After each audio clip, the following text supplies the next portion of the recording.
Hello and welcome to the Kuribros, a Yu-Gi-Oh! Anime recap podcast. I'm your host, and don't you just hate when you soft-lock your 3,000-year-old shadow game by accidentally killing the guy?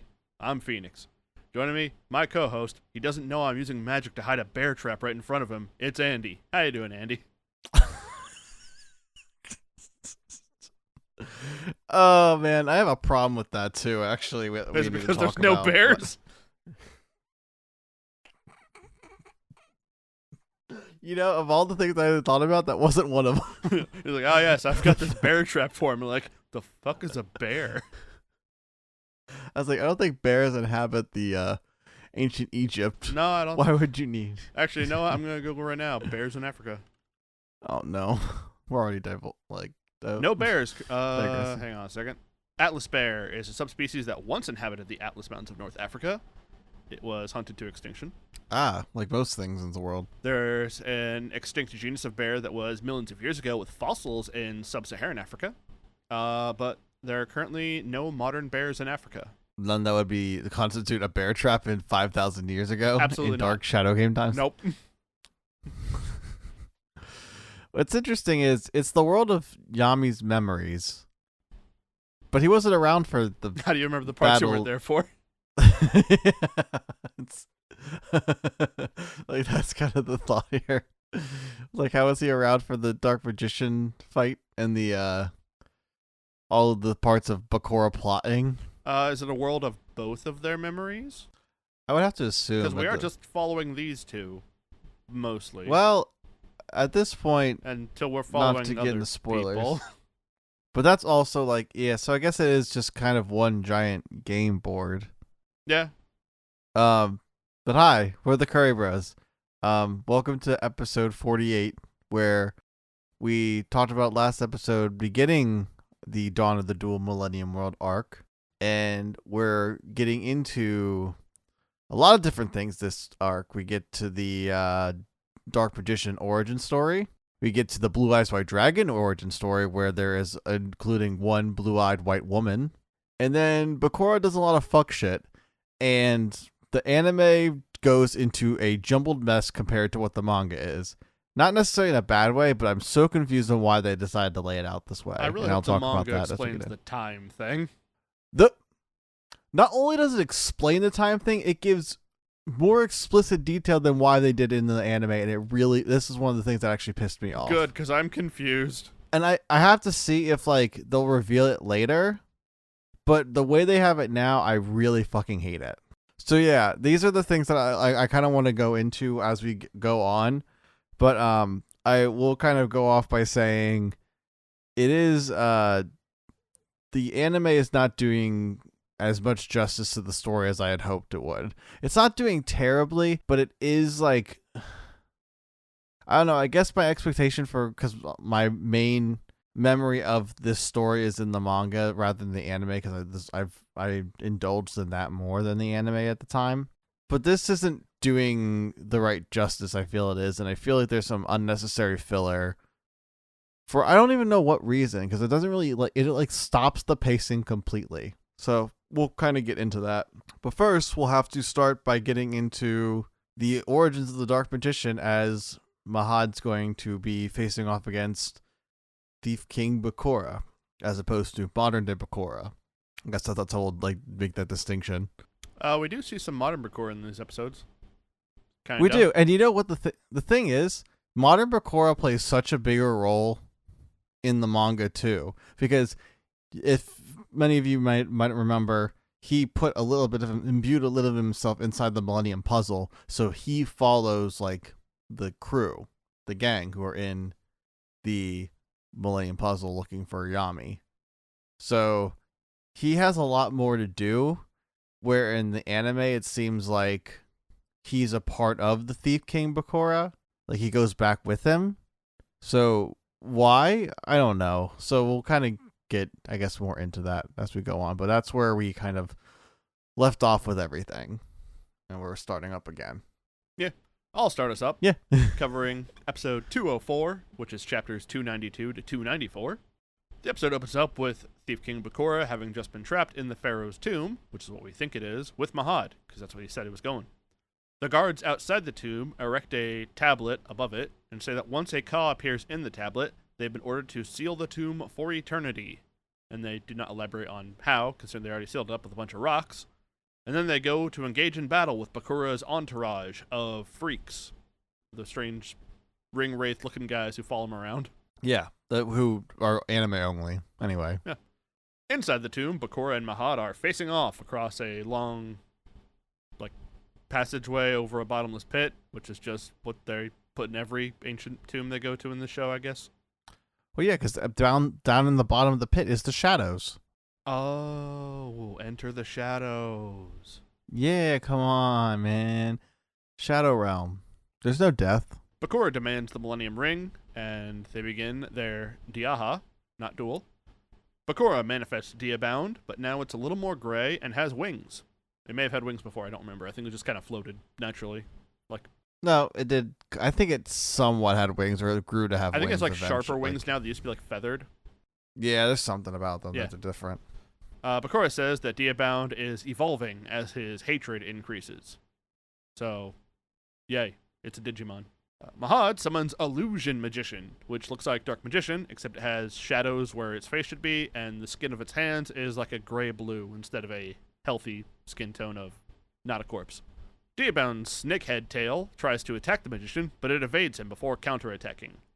Mahad is pouring excessive amounts of his Heka into the magician to make it stronger than it would otherwise be. Back in the city, the pharaoh observes that the shrine holding Mahad's Ka tablets is pulsing with light. Isis is also feeling a disturbance in the force about Mahad. In the Diaha, Mahad summons Shadow Ghoul to sneak attack Diabound while it's distracted with the Illusion Magician, and this works for a bit before Diabound manages to grab the ghoul and crush it into nothingness. Mahad thinks Diabound has run out of energy when he can no longer see it, but Bakura attacks him from behind and reminds Mahad that Diabound absorbs the abilities of any Ka it destroys, and has gained Shadow Ghoul's ability to hide in walls. Shadow Ghoul's not in the manga. Oh. Yeah. It's so he can't even do that. He's just a slippery fucker in the manga, Diabound. Yeah, sure is. In the city again, Mana is trying to get into Mahad's temple, but is held back by the guards until the pharaoh comes around and they enter together. Inside there, Mana says she had a dream about Mahad being in trouble and came here to be here about it. Don't know what she expected to do from here. The pair see the tablet that is representative of the Illusion Magician on the wall pulsing with energy, and they interpret this to mean that Mahad is currently fighting. Cut to the inside of the Millennium Puzzle, where the squad are all wandering around, also with Shadi, as they had entered it before to try and help in the Millennium World game, but they're all lost as hell. Yugi feels a pull from one of the doors, which he opens to reveal Evil Bakura behind it. Evil Bakura's body then contorts in on itself and reforms as a monster head that breathes fire at the squad, and then disappears. Something that kind of bothered me about this is, this is one of those things that the anime omitted from the manga, but the door that Yugi opens is actually one of the lower moments of Yugi and Yami's relationship, i.e. the Kaiba duel at Duelist Kingdom, where they were kind of at odds with each other, and it brought up those painful memories of Yami almost killing Kaiba with an attack, and that kind of just dark feeling that Yugi had, which was, I thought, significantly more compelling than Bakura having a monster mash. Yeah. So I don't know. This was I don't know. That was very frustrating. Being shocked by the monster, Shadi tells everyone there that what they had seen was in fact the pharaoh's true enemy, and he does not elaborate on that for some reason. Never. In the Diaha, Mahad ain't looking so good, and Bakura steps forward to finish him off, but walks into a fucking bear trap, as mentioned in the opening. Which doesn't exist in the fucking manga. There's actually, Bakura makes a point to even say, since he's raided this tomb before, he knows where all the traps are. Because I think you'll mention it in a second with the pendulums, but Mahad's the one who sets off that trap, but it's actually Bakura who does it in the manga. So it's they'll reveal that. So to have him just kind of somehow get a bear trapped was really poor on their part. I think to speak on that, a difference between this and Bakura having raided tombs, they're not in a tomb right now, as will be revealed later. Well, so that's kind of the so maybe that's another difference. I thought they were in the same tomb, because I think that's what they mentioned in the manga, is they're in the tomb of, I think, the pharaoh's father. I get to it in a paragraph or two. Oh, well, Yeah. I must have missed the anime. They are not in a tomb. Not until someone dies in it. Anything can be a tomb if you try hard enough. True. As Andy had said, Mahad reveals he hid the trap with magic, then steps on a pressure plate, which caused a bunch of pendulum blades to start swinging from above the path Mahad and Bakura are standing on. Bakura jumps onto one of them and redirects its momentum to swing towards Mahad, who jumps out of the way, but into position for Diabound to attack him. The illusion magician takes the hit for him, and things look dire. Pharaoh and Mana are riding on horseback through the desert towards the Valley of the Kings when they see lightning coming from not the Valley of the Kings, but the Spellcaster training grounds. They arrive there to see all but one of the guards have been killed by Bakura's ghoul squad. Pharaoh tries to kill one of the ghouls with a sword, but it ends up taking the hit and then just standing up afterward, and he thinks that they might be immortal, which goes on to work with what Andy had said about them not being in the manga. They're just made up, so Pharaoh has something to do in the anime. Yeah, and honestly, they don't really add much to the story, so I don't understand their purpose. Yeah. Mana sends word to the palace by summoning a messenger bird somehow. Also, it's like the middle of the night. I don't know how the bird is supposed to find them or go anywhere. It's Magic just one bird, of those I things. guess. Don't think about it. Just move on. We're just gonna have to move on. Priest Seto and some guards and another one of the royal priests get the message and ride out to help them. Knowing he's going to lose the fight, Mahad makes the Hail Mary play of fusing his Ba and his Ka together at the cost of his own life. He promises to serve the pharaoh forever before walking into one of the pendulum blades, and his soul leaves his body, entering the illusion magician. Bakura feels good about this as he retrieves the Millennium Ring, but is shocked to see Mahad's Ka is still here, although its gray shadow body has now been replaced with Mahad's. Bakura has Diabound attack, but Mahad, with his new power, easily overwhelms the monster with his own magical blast. The force of the blast shakes the surrounding landscape, causing the tablet the guards had erected earlier to fall now, blocking the path into the place Mahad had lured Bakura, and we see the image of the Dark Magician is on it now.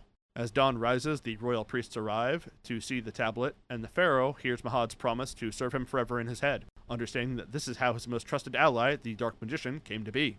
Inside the puzzle, Yugi has begun to feel the pharaoh's soul as he is having emotions in the Millennium World game, and the rest of the squad all put their hands together and manifest a bright light that ends the episode. Mana calls her bird Anzu like Taya. Oh. Like the Japanese for Taya. So that was an interesting little Easter egg in the dub. Power move whenever anyone new comes into your house and is meeting your pet, so that your pet's name is their name. Or at least what their name could be in Japan. Yeah, this is, I don't know. I'm having a little bit of an issue with some of these things. This is where I started being like, oh no, they're gonna take some liberties, aren't they? A few. Moving on, episode 205, covering chapters 295 to 298. Mana begs the pharaoh to summon Mahad's spirit from the tablet, but Isa says his spirit must heal first. And even if he was summoned, Mana does not have enough Heka to see him. Isis tells Mana to train so she can carry on Mahad's will. The Friendship Squad's efforts last episode have opened a way into Millennium World, and we now see that they have been in the Sky Pyramid Pharaoh had been seeing up above. How do they get down from this pyramid to the world below safely? They don't. They just jump. They really do. The thing is I don't know what led Yugi to believe that they was going to be safe doing that. I mean, it worked out for them, but he was just like, I'm just going to jump. The Fuck power it. of friendship. True. And he's like, well, I got three of my four friends here. We should be fine. Yeah. Keep going. Well, honestly, I'll probably just have to rant at the end here. Yeah, all right. In the palace, Priest Seto says that if Bakura got away, he'd have the Millennium Ring now, but it would take weeks to dig out the entrance to the training grounds to check. Isis decides to check with her Ka for remote viewing, so I guess they can do that too. Priest Seto offers to crack down on crime in the meantime, a course of action that has only ever done good things. Not. The squad land safely from their jump and quickly learn that the people in this world cannot see or interact with them. Also, Yugi is no longer wearing the puzzle. We see Bakura had, in fact, escaped from the training grounds as he pulls himself out of a river, saying he needs more fear and more despair. I also say that when I get out of the water. Priest Seto and Shada are going into the city, and they talk about Bakura's power and Mahad's death. Seto is obsessed with increasing his Ka and orders Shada to look into people's hearts to find evil spirits for them to take. Seto orders the guards to bring anyone suspicious to him. I don't like this police state he's beginning. The guards bring a man before Seto who asks what crime he has committed, and Seto says, "You haven't committed one yet, but we'll see if you might." So he's going full Minority Report. That's great. It's wonderful. It's stop and frisk 5,000 years ago. Oh, I go off on this. A wanted man is also brought forth, and Seto says, so we can hunt actual criminals too, with surprise. And I don't know how much more on the nose I can be about police brutality and arresting people who haven't done anything wrong, and being shocked when police actually manage to find someone who is in fact a criminal. This is on account of the police being ineffective. The man says he has just returned from the desert and has already paid for his crime, so guess what? He served his sentence, and he's being rearrested for having served his sentence. You were a criminal, so you're going to be arrested as being a criminal For again. the crime of being Fucking a criminal, you're going to jail again. Sounds like parole. Oof. The man says he returned from the desert, so he already paid for his crime. He was banished for whatever he did as punishment. Shada looks into the criminal and finds the Ka of Soggy the Dark Clown, which Shada says is a weak one, but Seto has him locked up anyway. As he's being taken away, the man says that the white dragon guided him out of the desert, and that it is in the city and will watch over him. Seto knows something about this white dragon and goes off to look for it. The friendship squad are walking through the city when Joey and Tristan get a big hungry feeling, but they can't touch stuff, so how are they going to eat? They then see a brightly dressed man eating food at a nearby stall, and no one's reacting to him, and they're talking about, well, why is no one freaking about him just stealing food? And then the squad and this man realize that they can all see each other, and the man runs away. But as he does, he passes through an angry crowd who have thrown a woman with pale skin and white hair to the ground. The crowd call the woman a witch and throw stones at her when the squad see Priest Seto arrive on the scene. Shada is also there, and he says that this white woman's Heka is too powerful to be seen. Naturally, Seto has her arrested and orders that no one tell the pharaoh about this. More cop crimes! Nobody tell the commissioner. The squad follow Seto and Shada back to the palace, but the doors are shut before they can get in. And Joey learns that even in their partially corporeal state, they cannot pass through solid walls of the palace. The brightly dressed man from before says that he also can't get into the palace, letting us know that he is also in the scene with us too. How fun. He names himself as Bobasa. Bobasa says that he was startled before, but he thinks that these strangers are good people, since they did try to stop the angry crowd from hurting the woman, although they couldn't on account of being ghosts. And he gives them some ghost food, I guess. We don't need to dwell on that. Wait, why bring Bobasa now? Is something I'm confused about. Because when we're showing the kids police brutality, we have to distract them with the funny Bobasa man. But Babasa's still with them in the manga. Like, Bobasa, was basically shoddy up until now. And then shoddy stayed behind for some reason. And now we got Bobasa. Why didn't we just have Bobasa the entire time? I don't know. Also, we're not going to really explain Bobasa in any of these episodes we cover today.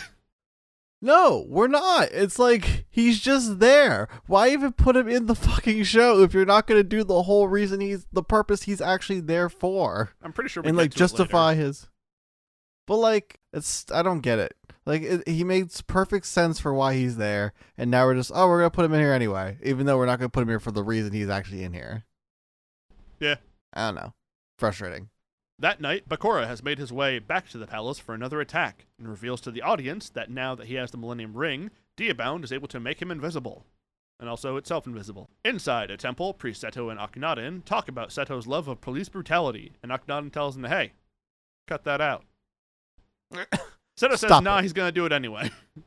He also says that because he's doing it for the pharaoh, he hasn't done anything wrong. So, I don't know how much more I can say. Priest Seto's a cop and I hate him. Or at least he's getting the airs of a cop, because I think he learns his lesson later. Yeah, you shouldn't have to learn human decency later. You're right. Especially when we see in the flashback of him soon. He used to have it. I know. Also, that flashback's anime only also. Oh, weird. Yep. Seto leaves Akhenaten, and Akhenaten feels Bakura's presence in the room with him, because Bakura's there, and has made himself known. Yay. Yay. Seto makes his way to the prison where the woman is being kept, and when he creepily observes her unconscious body and has memories about when he was young, and how he had seen her before, having saved her from slavers, I guess. She was kidnapped. Yeah. It's pretty vague, because I guess we can't say the word slave in the show. It's as vague as an anime-only backstory can be. Yeah. Anyway, he saves her in this flashback, and in retaliation, the slavers burn down a nearby village, which turns out to be Seto's home village.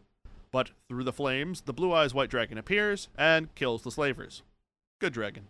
Through the fire and flames. While this flashback has been happening, Bakura has been beating Akhenaten's ass.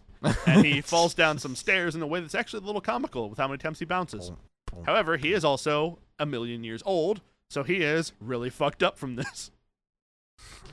The episode ends with Bakura saying that he knows what Akhenaten did at Kul Elna village to create the Millennium items, and he also knows that Akhenaten abandoned his son, Seto. The reveal. Dun dun dun. Whoa, He actually reveals it himself in the manga in a monologue. that's weird. There's a lot of things that are weird, or like I don't understand why they choose to do the way they did, because it's like if it ain't broke, don't fix it, and it definitely wasn't broken. Yeah, strange thing. This Millennium world. Well, the dawn of the duel. I don't know. Either way, I get to move on now and do my episodes as I start with episode 206, which covers, get this, chapters 298 to 302, and then we also jump all the way to 308 because that's the flashback chapter that covers it. Because, I don't know, we can't do things in order. Standing on the chest of the revealed father of Seto, Bakura reveals he defeated Mahad and will get revenge for his village. Bakura intends to make Akhenaten his slave by bringing out the darkness within him. We hear Akhenaten's screams as we cut to Pharaoh sensing a dark presence nearby. Shaimon appears to inform the Pharaoh of a village across the Nile that has been attacked. Suddenly, one of the sanctuaries explodes and smoke starts to come out from it when it is revealed it's Akhenaten's sanctuary. They conclude that Bakura is behind this as we see him slink through the palace as they are on high alert. In the manga, Pharaoh actually sees Bakura slinking away. When the priests find Akhenaten, whose Millennium Eye is noticeably fucked in the manga, like it's been fucked with, like it's like blood's coming out of it and things of that nature. It is also doing that in the sub. Well, forgot I'm watching the dub and it's cleaned up. He says he was taken down by pure evil before passing out. Seto is fed up with Bakura and says, "Let's end it once and for all." We see Bakura running away on a stolen horse, which is apparently the captain of the royal guard's stolen horse, and has Dia bound take out anyone in his way. We see Pharaoh on horseback tailing Bakura and calling for Slifer the Sky Dragon to help him in his pursuit. We cut to the gang who are sleeping outside the palace when the wall is broken through and they witness the pursuit of Bakura when Yugi spots the Pharaoh who is close behind. They realize who the Pharaoh is chasing and decide to help. We cut to a bedridden Akhenaten who is haunted by the spirit of Bakura, who's actually haunted by the spirit of someone else in the manga, but we'll talk about that later, who reminds him of his evil deeds at Kalelna 15 long years ago as we head into a flashback several chapters before it even is supposed to be. We see the priests of the past who brief the Fathero, who's Jami's father. That's how I'll call him from now. You're combining Father Pharaoh? Yeah. Just for posterity's sake, because I don't know if we've actually said his name, I believe it is Akhnam Kamen. Yeah, I didn't want to say all that because I felt like I'd fuck it up a lot. That's why I didn't want to do it. So his name is Fathero in this flashback, as far as the flashback's concerned. Don't worry, I'll fuck it up. So AK-47's there. So stupid. Either way, they're briefing him on that they're being beaten by the enemy army who is working on marching on the capital. As the Fathero asks what timetable is for their demise, which is about a week, a young Akhenaten objects as they should not give in to their enemy, and the enemy could get their hands on what is called the Millennium Spellbook, which seems to be very important to them, as it's probably the thing that has all the Millennium secrets in it. It is said whoever deciphers the ancient text within the book will be able to hold a power known only by the gods of Egypt themselves. The Father rejects this idea as no one has been able to decipher those spells, but Akhenaten says they have had a breakthrough and managed to decipher a spell to forge 7 mystical items that could eliminate the enemy and bring peace. The task will take several days, and Akhenaten has already begun experimenting with the shadow magic necessary for this to happen. I do think it's very funny, the duality of the sentences being like, how soon until this army will overtake us? 7 days. But don't worry, we have the spell book that can mix a solution. How long does it take? 7 days. Oh shit, don't worry, I started yesterday. Oh, thank God. Oh, cool, we're a day ahead. I know, he's like already ahead of it. Hey, what do you mean you already started the Ancient Dark Ritual yesterday? Hey, you didn't know we only had 7 days to live until today. Why'd you start the Ancient Dark Ritual? I would just, proactivity. Oh, bored. Me and the guys were fucking around. Father allows it to continue and reveals Akhenaten as his brother, who is asked by Father to make their father proud. Akhenaten says to his family he must do the unthinkable to save the kingdom, and if his actions are discovered, that someone could take revenge. So for that reason, he has decided to abandon his family and keep them secret from all. He tells them to run as far away as they can and never to tell his son Seto of his parentage as Akhenaten gallops away on horseback. We see Akhenaten and his priests mind control the Father's army to be used in the ritual to save the Egypt. In the sub, Akhenaten tells, I guess, the woman who used to be his wife, to tell his son, who was also standing right next to her at the time, that his father was just a normal soldier and he died. I know, and Seto's just saying like, I'll never remember any of this, so okay. Crazy. I think they thought they made him look younger than they looks like physically, because he looks like he's 6 who would remember everything, and not 3 who maybe would not remember anything. At first I thought you were talking about Akhenaten as in made look younger, but Akhenaten has the problem I have, where I've just always looked a million years old. No, Seto. They plan to go to Kalona to carry out this ritual. Akhenaten plans to keep this under wraps from Father, as evil spirits must be captured to make the millennium items, and Father would never approve if he knew what it took to get these powerful items, which justifiably so. Akhenaten tells the Kalona villagers inhabit some of the most evil spirits known to man. They've been caught raiding world tombs and stealing riches for years. The army is commanded to attack and relinquish the evil spirits. We see imageries of soldiers pillaging the village, taking them hostage. More violent stuff in the manga, but we can't show that in the dub. Probably show it in the sub at least. And a young Bakura hidden in the darkness watching it all unfold. We cut to the ritual of the birth of the millennium items made with the darkness in the hearts of man. As they are revealed to be made, the millennium stone appears and unleashes a lot of dark energy. The millennium ring activates and takes out Akhenaten's priests. Afterwards, a dark apparition appears and takes hold of Akhenaten. It demands that the treasures be returned to their resting place. Akhenaten refuses and puts in the Millennium Eye to fight the evil away. He takes the ring, which dispels the creature. Akhenaten returns to the palace with the new treasures in hand. We cut to the enemy coming to raid the capital when Father and his Millennium Priests come to take a stand and easily handle the enemy. We come back to the present as Akhenaten laments on the fact that his greatest achievement came from his darkest actions, as he wishes Seto would know of his noble birthline. We see another flashback of Seto being coronated as the new priest for the Millennium Rod, who is ordered to sit at the side of the pharaoh, the son of the Father. Akhenaten realizes in that moment that Seto deserves to be king, not father or son, as we come back to reality with Akhenaten covered in sweat, who proclaims Seto will be king as we come back to the chase.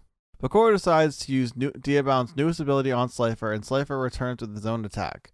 Diabound appears to attack Pharaoh, but Slifer saves him. Bakura reminds Pharaoh that this isn't one of those petty card tournaments, and that he has the advantage as he calls for Diabound to attack the city. Pharaoh has Slifer block the attack on the city, much to the pain of the Pharaoh. Pharaoh has Slifer block another blast from Diabound, and has Slifer grab a hold of the dark monster, carrying it up in the air. Bakura says Diabound controls the night as it disappears before Slifer could take control of the fight. Suddenly, Slifer gets blasted, which pains the Pharaoh. As Bakura decides how to finish Pharaoh, he decides on the ultimate of Pharaoh giving up his puzzle instead of the Pharaoh dying, but so the Pharaoh decides to do that as a stall tactic. He gives pulls up the Millennium puzzle and is ready to give it to him. As Bakura starts getting cocky, Pharaoh tries to land a sneak attack, but Diabound also holds him hostage. As Diabound makes the attack, Seto's creature saves him as the priests come to his aid as the episode ends. My only note for this is that Seto's creature, which is called Duos, kind of looks like Swordstalker. I guess I could kind of see that. It feels like a new monster to me, which I feel like you would do something like Swordstalker for this, but guess not. Anyway, I'm going to go on to chapters 207, which covers anywhere from 302 to 3010, or 310, which just, yeah, we're getting into that. The priests arrive in the nick of time to assist the Pharaoh, and Bakura takes his leave with Diabound. Pharaoh tells the priests not to lower their guard as it could be a trap. Seto has the army tail Bakura and the royal guard evacuate to the palace courtyard. We see the gang running around in the chaos as they see Slifer. The priests summon their monsters and get sneak attacked by Diabound, which takes a toll on Kareem. Pharaoh is determined to stop Bakura before he gets even stronger. He has Slifer seek out Bakura and attempts to finish the battle. Karim wonders how to take down this creature of darkness, but Seto is not worried as the pharaoh carries the most powerful monsters ever, being the Egyptian god cards. We see Akhenaten, who is overcome by his darkness, enter a tomb with the god slabs and throw a sword into Slifer, which doesn't happen in the manga, causing it to be defeated by Diabound, and Slifer returns the favor to Akhenaten because, don't piss off the gods, bitch. Seto uses his opportunity to attack Diabound in the darkness, but it fails as Bakura uses another monster to protect Diabound, as he has the other monsters at his disposal. Pharaoh is losing consciousness from the blow dealt from Slifer and passes out. When he comes to, he sees Yugi and the gang surrounding him. Bakura is confused on how they got here, but Yugi tells Pharaoh that they came to help him as they are a team. Pharaoh feels the friendship energy returning as he remembers the strong bond he and Yugi truly have. Pharaoh gets his second wind, gets back on his horse, figuratively and literally, and calls forth Winged Dragon of Ra, whose light destroys the darkness shrouding Diabound, so he can't hide in the shadows anymore. Bakura is confused by this as he thought Pharaoh was down for the count, but then he theorizes that the gang helped rejuvenate him enough to call upon the third Egyptian god. Diabound is called to attack, but Seto has his duo strengthened. His duos is strengthened by Seto's energy to deflect attack away from Ra. Pharaoh has Ra turn into Phoenix mode and attack Diabound, destroying it, and it looks like it is taking a serious toll on Bakura. Pharaoh is reminded once again how friendship conquers all, and that the support of the gang really helped him in his time of need. The good guys have won. Or have they? Activate Killer Queen bites the dust. A joke for the people out there who've watched JoJo's, which is not you. Only a little bit. Suddenly, time starts flowing backwards for seemingly no fucking reason, and the Raw attack was reversed while the gang is blown back, I guess because they weren't there at the time, which is whatever. We come back to Slifer being destroyed and Bakura becoming triumphant. We come back to the gang who realize what has happened. Pharaoh approaches Bakura while the gang approaches from the other way, which how did they get there so quickly? Pharaoh asks what Bakura did to them, but Bakura has Diabound attack Pharaoh, who is sent off a cliff, but not before he loses his puzzle to Thief King Bakura. The gang look down in horror, and Seto has the royal crew go off to search for the Pharaoh. As Bakura walks off, Tristan runs over and lays a punch on Bakura, which connects to his face. Bakura is surprised by this, but grabs Tristan and fucks with him in some way, which we don't, I guess, see. I don't know if it showed it in the sub. Did just two flashing lights happen, then he just threw him on the ground or something? No. He picked him up with one hand and then threw him into Joey. That's it? Yeah. He didn't do anything like, oh, I'm gonna fuck with you in some way, and then like some flashing lights happen, then he throws him to Joey? Tristan punched him first and made his mouth bleed. He didn't make his mouth bleed, but he didn't punch him first. So that was meant nothing. Great, awesome, love that. Joey wants to go and look for the Pharaoh, but Teo believes Pharaoh might be gone as he lost the shadow game / died. But Yugi says Pharaoh's okay as long as they're in the world of memories, so everything is okay. Since the world is still there too. So Yugi rallies up the gang and they start looking for them. We come back to the palace as Shada looks upon a resting Akhenaten. He is concerned by the sudden attacks of the priests. Shada has his key help guide Akhenaten's spirit, but suddenly Akhenaten's awake. He asks about the search for strong spirits, which Shada reports of the girl with the blue eyes and the white hair. Well, white hair in the manga, it's like a blue. It's like the same color as Blue Eyes' skin or whatever in the anime. You mean like how the Blue Eyes White Dragon is actually a white-eyed blue dragon? Something like that. Akhenaten gets out of his bed to go see what's going on, but Shada tries to stop him as he needs his rest. Akhenaten pushes him aside as he presses on. I'll show you rest. Push. Go to bed yourself. We cut to Seto, who uses the kingdom's resources to search for the Pharaoh, who he believes is still alive. Isis warns of a darkness that could destroy the entire world. Shada reports to Seto about Akhenaten and finds out that he took the guest of honor, which is the blue-eyed white woman, to the spiritual battleground. Seto wonders why this happened when a cloaked figure who looks like the sketchy butler of Kaiba's in the present times appears to take Seto to Akhenaten, who appears in a room surrounded by monsters. Akhenaten has the monsters of prisoners attacking each other, much to Seto's protest. I wrote Kaiba a couple times, which is stupid. It is weird that Seto here is like, hey, where'd that prisoner who I had taken go? He's like, oh, well, she was taken to the room where we're having all the prisoners that you captured go to fight each other to the death to make the strongest one. He's like, what? No, not that one. You took He's the like, prisoner "Not that I one." took to fight the other prisoner to the death to the place where prisoners fight each other to the death? Oh! Oh, Cop. this fucking cop. Have fun being a cop. Ignan Ignan says he's merely just following Seto's plans with Toka to the next level as they fight for survival to make the spirit stronger. Ignan proposes that Seto becomes the next pharaoh as he says the current one is gone. He says they need a powerful army of monsters to prepare so Seto could show his strength as the next leader. He has the blue-eyes white woman enter the battlefield much to Seto's protest. Ignan says she harbors the most powerful spirit they've ever seen. The episode ends as she walks onto the battlefield. Super fun. I wonder what will happen to her. She'll probably activate her white woman magic or something. White privilege. That's the one. Episode 208, covering chapters 308, 310, and 311, plus some filler, opens up with the white woman being attacked by the Ka of the other prisoners. As she is about to get got, Seto summons Duos and intervenes. We get her name now, Kasara. Duos cuts the chains that were holding all the platforms the prisoners were on, because of course, this is one of the ancient Diahas, so we're all above pits of darkness. So, yay, they fall. Except one of the prisoners, their Ka was this weird bug thing, so it made some webbing to keep him suspended, and then he moves to attack Seto and Kasara, and as if they're about to get got, Kasara begins to glow with energy and manifests the blue-eyes white dragon, which does the blue-eyes thing, and white lightnings the bug Ka, and the prisoner who summoned it. The blast is so powerful that it even blasts all the way through the surface of the city. Akhenaten says that Kasara's Ba and Ka are combined in the dragon, and tells Seto to kill her and take it for himself. Akhenaten is still on his you be the new pharaoh stuff, but Seto ain't having it. Weird where this guy draws the line. I'll do police brutality, but I will never become the mayor. I'll never be the king. Mayor McCheese is still alive, goddammit. As long as he's out there, the Hamburglar's fucking dead. I'll kill any McNugget child to get the Hamburglar. Okay, so I don't remember my McDonald's landlord. I just remember the Hamburglar's a criminal. holy hell. I love these bits. We cut to Bakura in a chamber with the tablet that has the spaces for all the Millennium items, and he puts the ring and the puzzle into their places when a shadowy claw manifests and grabs him, roughing him up a bit. Bakura realizes that he needs the secret 8th item, which only appeared when the Pharaoh sealed Zork back in the past.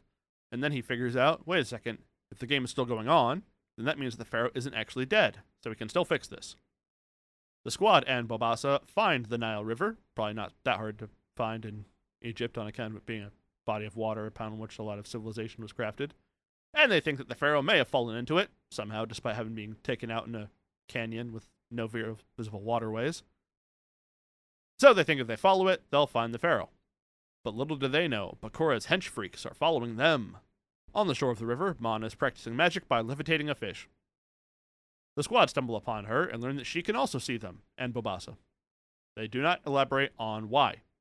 Before this can be explained further, Bobassa reveals that he has found the Pharaoh's cloak in the river. Bakura's hench freaks choose now to attack, and Mana sweeps them away with the river, so now the protags can all make their escape. While they're walking, they also have some dialogue about how Mana looks like the Dark Magician girl, so there you go.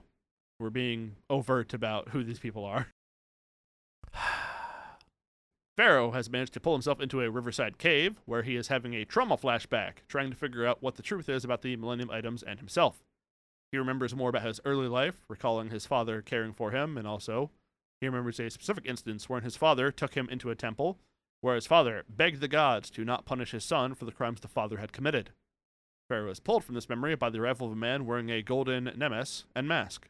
For those who don't know, a nemes is that headdress you typically see a pharaoh wearing. The figure says that their name is Hassan, and they warn the pharaoh that Zork is attempting to revive, and that only the pharaoh can stop Zork. Has the name Zork been said before now? In the manga, it has. Cool. I was wondering if I missed something, because Pharaoh's like, cool, who's Zork and also who am I? Am I Zork? Am I going to find that I'm Zork now? Explain that. I'll be able to explain that all when we finish up here in a second. Well, that's great. I have one more sentence. The squad and Mana and Bobasa wander the river until they find the pharaoh. Episode ends. Which they don't do in the manga either. Who finds him? He just kind of comes back. Oh, all right. Sure. He is risen. Like he's saved by Hassan. But he like I think hang on, if it's like I'm trying to look at he comes back, he does all that stuff, he runs into like the search party basically. Like he finds a horse and runs back to the search party. So to go with basically everything the fuck happened.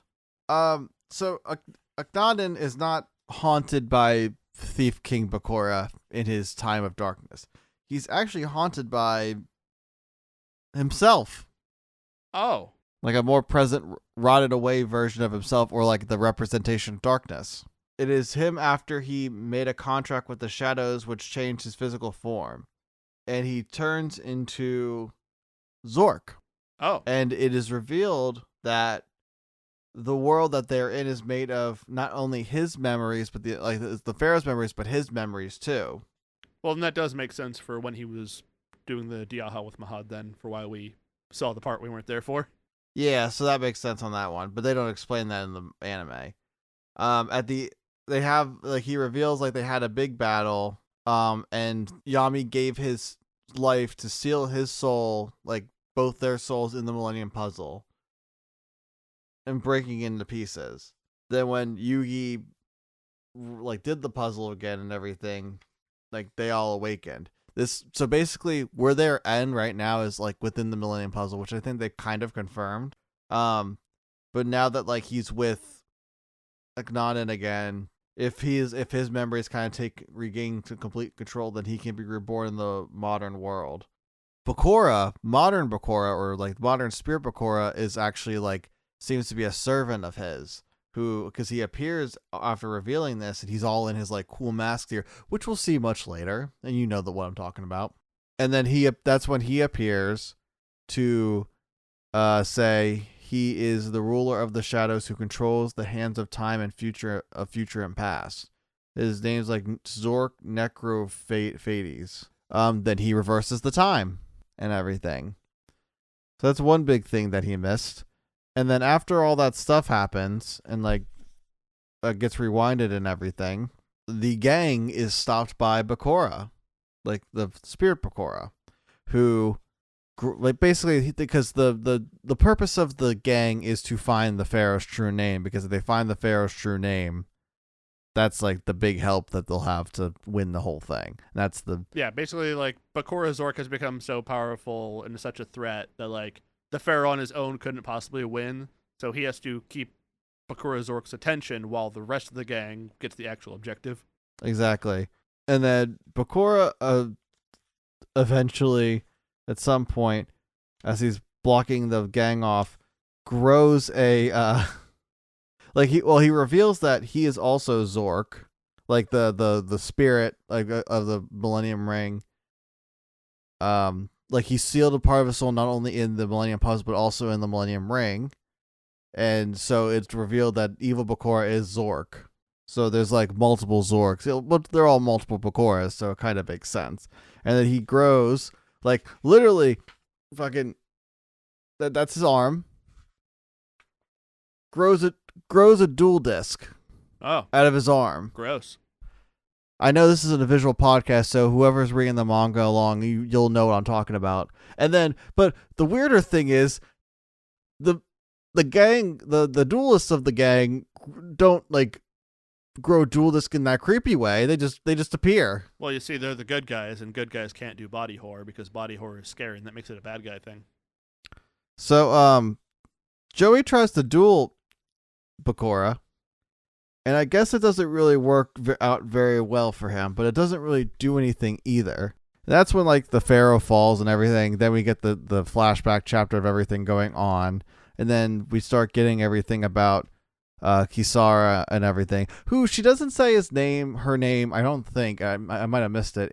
But she doesn't say her name to Seto in the anime. And he doesn't have any like relation to her, or not necessarily relation, but like he's never met her before. It's just like by fate, which is so much better than just like, oh, we knew each other when we were kids and I saved you once and saw blue eyes. This feels a little more, I don't know if organic, but like oh wow, destiny really like came for everyone here.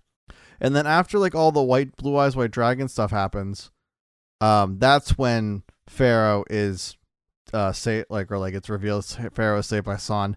That the stuff with like Yugi being a kid seems to be anime only, but we'll see. Maybe it comes up later because they seem to really jump back and forth from things. Yeah, this is kind of messy right now.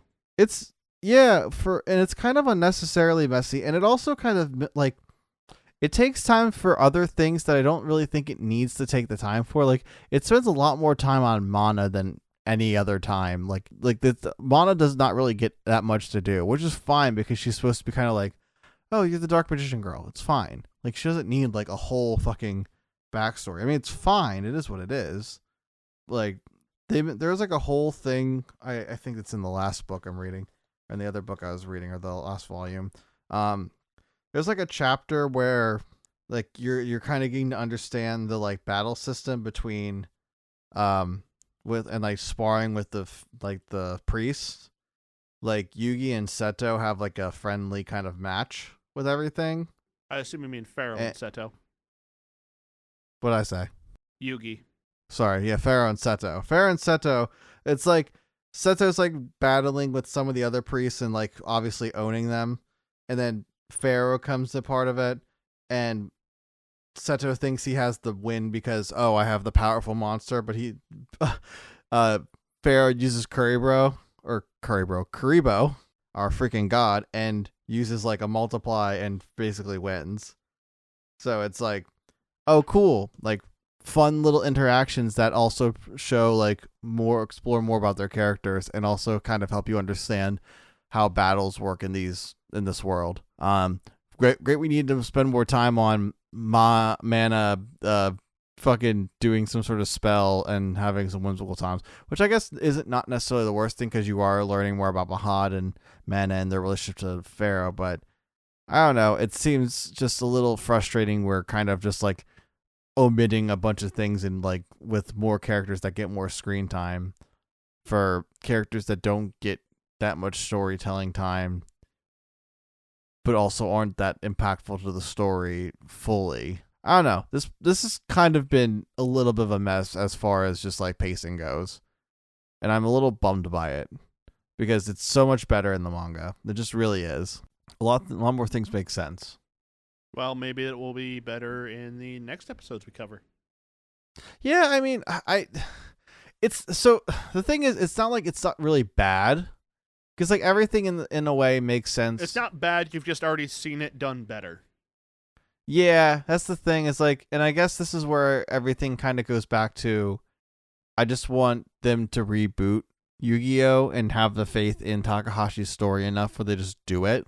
Not like you don't have to do it panel for panel, but I think a lot of the story they omit for creative differences or pacing reasons makes the story a little worse, and doesn't do justice to like the story overall, because I think it's important things that confuse the audience if you don't tell it that correct way.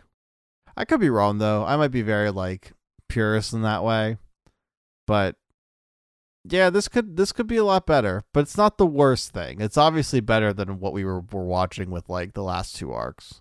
What are your thoughts on these episodes? Well, I hadn't thought there were as many problems until you told me about how the manga did all this differently. Yeah. I do think it is strange for Bobasa to show up and then not explain anything about him. The time rewind not being explained at all. Like it makes it seem like Bakura did it. Which I guess kind of makes sense. Bakura doesn't know why it happened. Like he's like, which is even worse. Like he gets toasted by Ra. He's just laying there like, my God, all my efforts for nothing to just lose like this. And then we just see like an hourglass invert, and then like everything just rewinds, but everyone remembers what happened. And then Bakura's like, but this time, I get to win. Like, it really just doesn't make any sense. They could have done better. They Also, really if could have. Bakura is also Zork, why is he like Shadow Hand attacking himself for quote unquote failing, even though he didn't fail because Pharaoh didn't die? And if he could rewind time to win, why didn't he rewind time when he attacked the priests the first time around with Diabound and just keep doing it over and over? I think because Akhenaten's supposed to be like the original Zork, or at least the original one who like Zork influences, and then so we aren't there yet. Maybe, I don't know. Maybe because Bakura didn't have. Maybe Bakura needed the power of the Millennium Ring because that's where one of the souls was sealed away. So maybe he didn't have that kind of ability yet. That makes sense. That would be the only thing I could kind of chalk it up to, because I think the Millennium Ring is essential to Zork being on the playing field. That is a valid justification. I'll take that one. That would be my big one. I wish the show would have told me that. But no, I know, I gotta that's extrapolate the problem. this 30 fucking years later or whatever it is. You gotta get the source material to give you more context that they may the thing is, they might give it to you later. Like, they might tell you all this stuff later, but it doesn't make sense then. It would be better to make it make sense now. Because now it's just kind of like we're just confused, and it's not like a good like, oh, we're confused, like to be like engaged. It's like, what the fuck's happening? And we hope to get the answers, not, oh, we're gonna get the answers. Yeah, crazy. Could be better, but no. Like, there's nothing about this that makes me like outright like hate watching these episodes. I do thoroughly enjoy watching it. It's just a big head scratcher, I think, is the way I would describe it. It's like, I don't know. It's something I've always had, like, this is like the problem I had with like early like superhero movies. Not necessarily like super early, like Superman early, but like stuff like like Daredevil with the Ben Affleck, even though that one wasn't the worst offense of it, or like Elektra, Catwoman, kind of like the Amazing Spider-Man movies, even though Andrew Garfield was a pretty good one. Like, they don't go all the way, or they feel like they need to take creative liberties to make it appealing to all audiences. It's like, no, like, these things work because you're making a very specific movie.